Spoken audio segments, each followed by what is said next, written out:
Bonjour à tous et bienvenue dans votre émission Pourquoi Padré avec cette question de Chloé aujourd'hui.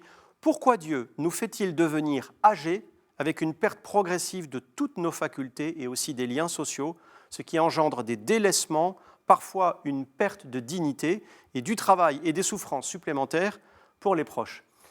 Vous le savez bien, Chloé, tout le monde pense que Jésus est mort jeune. On pense vers la trentaine, en pleine force de l'âge. Et donc, il n'a pas connu cette expérience singulière, humiliante parfois, du grand âge, celle où on doit expérimenter la fragilité, la dépendance et l'abandon.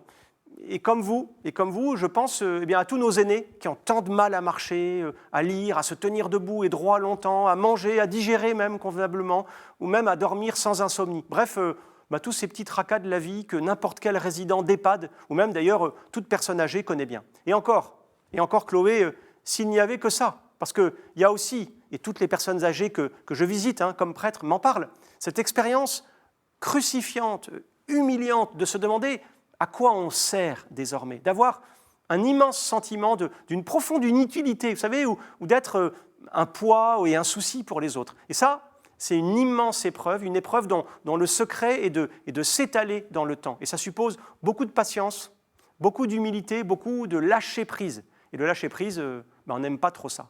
Mais on n'est pas complètement démunis face à toutes ces questions. Et je pense d'abord à un exemple récent que vous avez connu, Chloé, puisque vous avez 50 ans. C'est celui du pape Jean-Paul II. Vous vous souvenez, à partir des années 95-2000, il a vieilli quasiment en direct devant toutes les caméras du monde. Et il nous a donné un témoignage mais incroyable de force intérieure, d'espérance, de confiance en Dieu. Il souffrait, vous le savez certainement, de la maladie de Parkinson, qui est vraiment une longue descente dans la dépendance. Et il a écrit une magnifique lettre aux personnes âgées, à laquelle je vous renvoie. C'est un texte très beau, très inspirant, qui fait encore beaucoup de bien aux personnes âgées. Bon, il y a quand même une chose qui me chiffonne un peu dans votre question, Chloé, c'est quand vous parlez de perte de dignité.